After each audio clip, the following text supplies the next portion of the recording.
Sejam bem-vindos à nossa mais uma aula do programa Aprender e Estudar em Casa. Convosco novamente o vosso professor de Comunicação e Expressão Arnaldo Rodrigues para os alunos do 12º ano de escolaridade das áreas CT, ES e Artes, aos quais vai mais uma vez uma palavra de apreço. Não se esqueçam que essas aulas continuam a acontecer num contexto atípico e híbrido, devido à situação pandémica que ainda se vive no país e no mundo. Daí que o Ministério da Educação não tem poupado esforços no sentido de, em estrita articulação com a OMS, a Unicef e o Ministério da Saúde, continuar na prevenção dessa doença, principalmente no contexto escolar.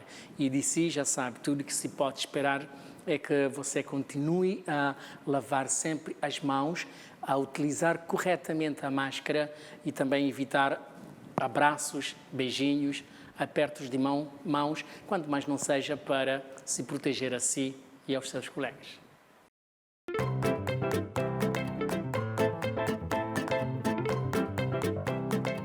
Agora, pegue já na sua caneta, caderno ou bloco de notas para darmos início a mais uma aula de hoje, que tem como sumário atos e locutórios expressivos ou emotivos. Ao longo da aula, nós vamos primeiramente ver a questão da língua, ou seja, dos próprios atos e locutórios expressivos, numa perspectiva da sua relação com atos que são utilizados para expressar os nossos pensamentos e também os nossos sentimentos.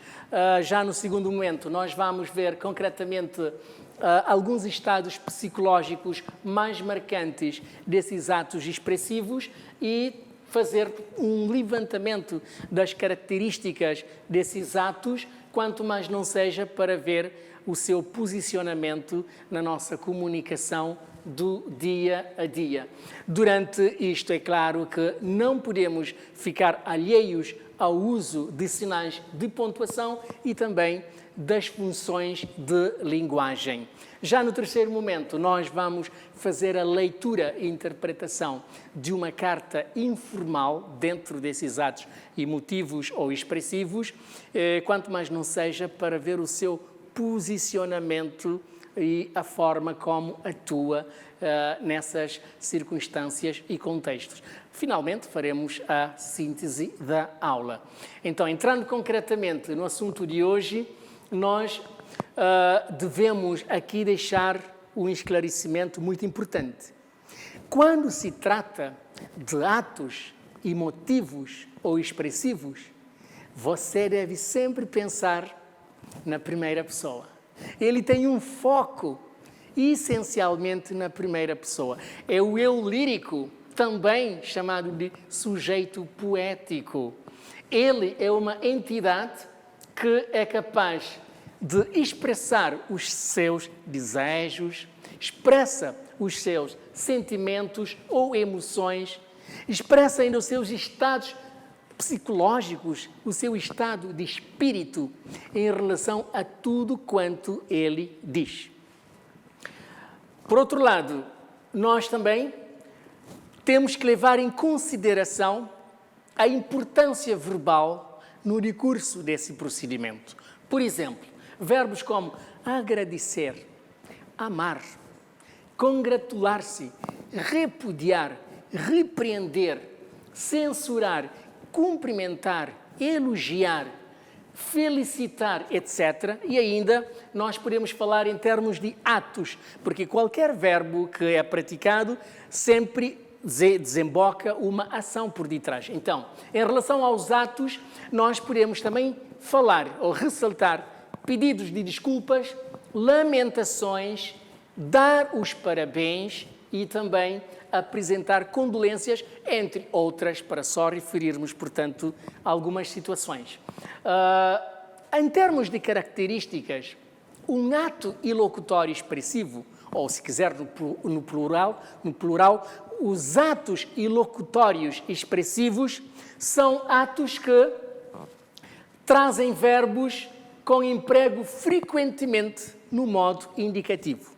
Repara, no modo indicativo, mas só indicativo algumas vezes. Pode utilizar também o verbo no modo conjuntivo. Em termos dos sinais de pontuação, há, portanto, predomínio quase sempre para as exclamativas. Exclamativas porquê? Porque sempre termina a frase com um sinal de ponto de exclamação. Mas também há alguns casos que se utilizam um ponto final ou ainda um ponto de interrogação. Em relação a exemplo, temos na linha A: tudo vale a pena se a alma não for pequena. Que rima muito bonito. Uma frase bem expressiva. A linha B: quem não se conduía de uma situação, ou seja, quem não se conduía ante uma situação dessas. E depois temos a linha C: meus pésames. Repara que meus pésames não traz nem ponto de exclamação, nem interrogação, e mesmo assim é um ato expressivo. Por quê? Porque quando você diz a alguém meus pésames, você não necessariamente deve fazer uma expressão que é conotada com a alegria ou uma certa satisfação. Então, para evitar isso, ponto final é melhor no final dessas frases. Mas mesmo assim, não deixa de ter o seu valor expressivo ou emotivo. Aliás. Mesmo assim, significa, portanto, uma coisa que tem a ver com o nosso interior. É a expressão dos nossos sentimentos e das nossas emoções. Temos também a frase da linha D a dizer: as minhas sentidas condolências. Quando você quer multiplicar palavras, para além de meus pésames, você também pode acrescentar ou dizer, escolher a outra, as minhas sentidas condolências. Também não traz ponto de interrogação nem ponto de exclamação no final, porque evitamos essas situações para não dar ideia de que estamos a apreciar uma coisa que é triste. Figuras de estilo. Podemos falar, dentro dos atos expressivos, da hipérbole. Hipérbole tem de aparecer dentro desses atos expressivos. Também a repetição, a interrogação, como já falamos, euforismos, ou seja, eufemismo. São duas coisas diferentes. Eufemismo é uma figura de estilo que consiste sempre em dizer uma coisa grave por uma expressão suave. Tá bom? Até porque essas duas palavras também rimam, mas você não se deve esquecer disso. Temos também a questão da metáfora. E há muitas outras figuras de estilos que se enquadram dentro do ato expressivo. Vamos falar um pouco sobre a metáfora dentro dos atos expressivos. Repara, você vê uma menina que aprecia, você gosta dela. Ou então, vamos ao contrário, você que é rapaz, você que é menina, vê um rapaz de quem você começa a desenvolver alguma paixão, algum sentimento. Em ambas as situações, se for um rapaz para menina, normalmente há expressões tipo, você é uma gata. Não é que a pessoa seja literalmente isto. Trata-se, portanto, de uma figura de estilo que evita a partícula comparativa, ou seja, suprime a partícula comparativa para tornar a frase como se trata de uma situação ou de um aspecto, de um objeto real. Quando se omite a partícula comparativa e vai-se diretamente ao assunto, costumamos dizer que é metáfora. Quer dizer, ela é tão linda, tão bonita, que é como se fosse uma gata. Mas repara, como não está lá. Então, você é uma gata, é uma metáfora em termos de figuras de estilos. O contrário é a mesma coisa. Rapaz de quem uma moça está a gostar muito. Você é um gato! Figura de estilo que se chama metáfora, porque há ausência da partícula comparativa como, quanto, semelhante, igual, etc, etc. Tomem cuidado, às vezes nem sempre aparece como, necessariamente. Mas você deve ser muito inteligente para, pela lógica do significado e do contexto, reparar que se trata de uma metáfora e identificar essa partícula comparativa em várias formas e diferentes maneiras de se dizer. Temos então que função de linguagem dentro dos atos expressivos ou emotivos, predomina, portanto, a função emotiva ou expressiva, como a própria palavra diz. Ainda continuando com as características, em termos dos advérbios, há uma prevalência para os advérbios de modo. Reparem um exemplo no quadro. Peço humildemente o teu perdão. Porque é que humildemente aqui está para representar modo? Eu peço de forma, eu peço de uma maneira humilde o teu perdão. Então, é um modo. Se é modo, é um advérbio de modo. E temos também ainda uma outra situação em relação ao uso de adjetivos no superlativo. Quando você diz a alguém, ótimo trabalho, você está a praticar um ato expressivo ou emotivo. Por quê? Porque você está a fazer uso do superlativo e, quando isso acontece, está dentro de um ato ilocutório emotivo ou expressivo. Ou ainda, em vez de muito obrigado, você pode dizer muitíssimo obrigado. Ora, esse muitíssimo obrigado torna o ato mais expressivo ou emotivo. Há também uso de interjeições, como bravo! Isto, portanto, numa situação que você gosta do trabalho ou de intervenção de uma determinada entidade. Mas, algumas vezes também é substituída por uau! Ou então, nossa! Então, quando isso acontece, você já sabe, há muitas outras situações equiparadas, nós estamos aí também dentro de um ato emotivo ou expressivo. Mas não são só as interjeições que nos levam a isto.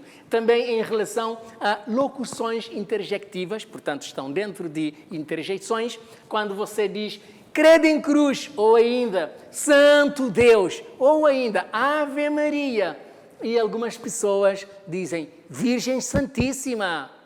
Você está dentro de um ato expressivo. Só quero que você seja uma pessoa prudente, de classe e de nível, quando você tem que utilizar essas expressões interjeições, chamadas de interjeições ou interjeições locutivas. Porque algumas pessoas não utilizam essas interjeições no seu dia a dia. Quando uma garrafa cai no chão, é um copo que cai, é um prato que quebra, normalmente, ao provocar a queda contra o solo, você já sabe que pessoas têm hábito de dizer, desculpe, uma expressão totalmente diferente. E eu nem vou dizer aqui, nem soletrado, nem por sinónimos, porque eu tenho certeza que você já sabe o que é que acontece lá em casa com a avózinha, com a mãe, com o pai, ou prima, irmã, etc., em relação a acontecimentos destes.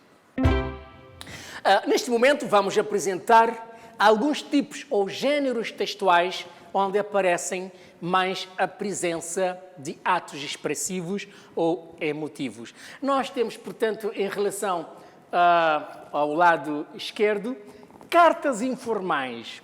O que são cartas informais? Haverá cartas formais? Sim. Aquelas mais oficiais que dirigimos a alguém, ministro, presidente da República, etc., são ditas cartas formais. As cartas informais são as cartas que eu posso escrever para um meu amigo, para minha esposa, para minha namorada, para um familiar próximo e etc. Então, cartas informais, tipo cartas de família, amigos namorados, e temos textos poéticos como poema e poesia. Na próxima aula eu vou dar definição de poema e poesia, para você não pensar, esse professor acha que poema é diferente de poesia, não são a mesma coisa. Não, de facto não são a mesma coisa. Poema é uma coisa, poesia é outra coisa, mas na próxima aula vou explicar, porque hoje não temos muito tempo para tanta coisa.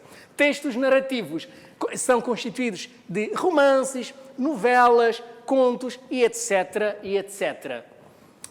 Outros exemplos frequentes do cotidiano, nós ainda podemos falar de textos ou frases como lamento a tua ausência. Ou então, que tristeza! Ou ainda, parabéns, feliz aniversário. Nem vou referir a situação, porque você já viu.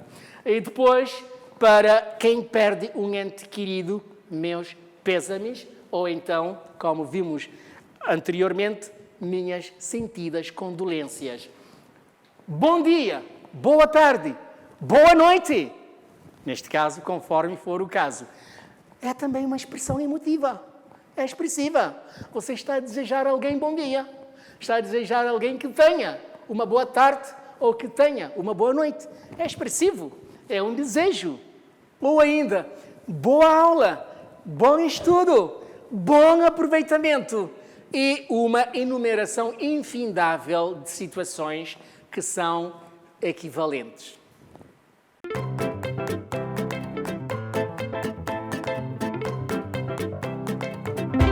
E neste momento, para que você sistematize e consolide melhor aquilo que teoricamente acabou de ouvir, eu trouxe um lindo texto de um autor anónimo numa carta informal de namorado, ou por sinal de cônjuges, que ele dirige à sua esposa, por sinal nos Estados Unidos, e vamos prestar atenção à leitura e esse trabalho fica tipo TPC para a próxima aula, fazermos uma curação conjunta e então consolidarmos atos expressivos. Prestemos então atenção à leitura desta carta.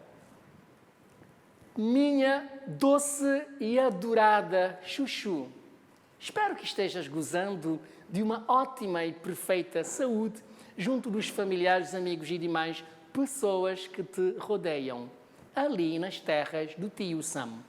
Eu por cá tenho feito das tripas coração para dar conta do recado de um mar de tarefas e compromissos oficiais e por conta própria, os quais nem mesmo espaço para me coçar tem deixado.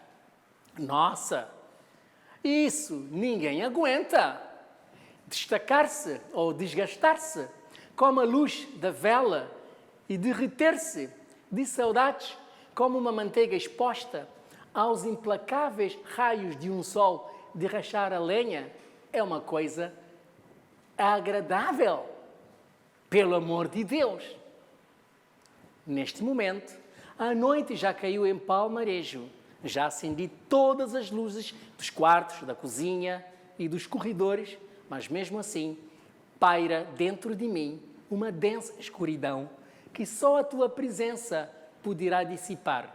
1000 beijos e um abraço do tamanho do mundo, daquele que nunca te esquece, teu amado e eterno admirador, aguardando ansiosamente pela tua resposta.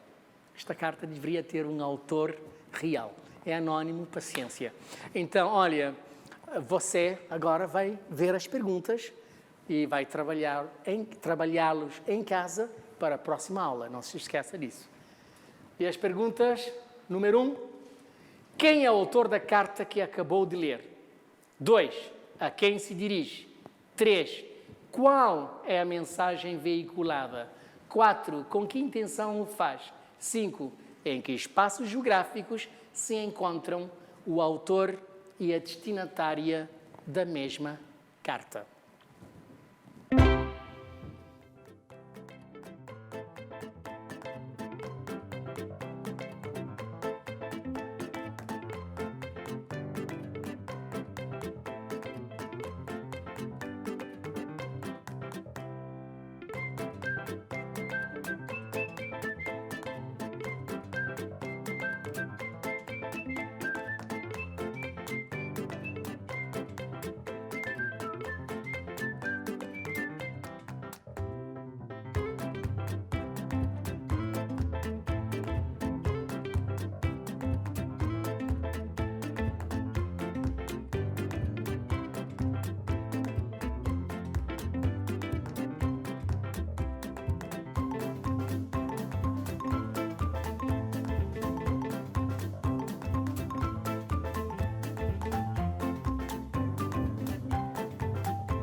Vamos agora, através da síntese da aula, conferir se você esteve ou não atento durante a mesma.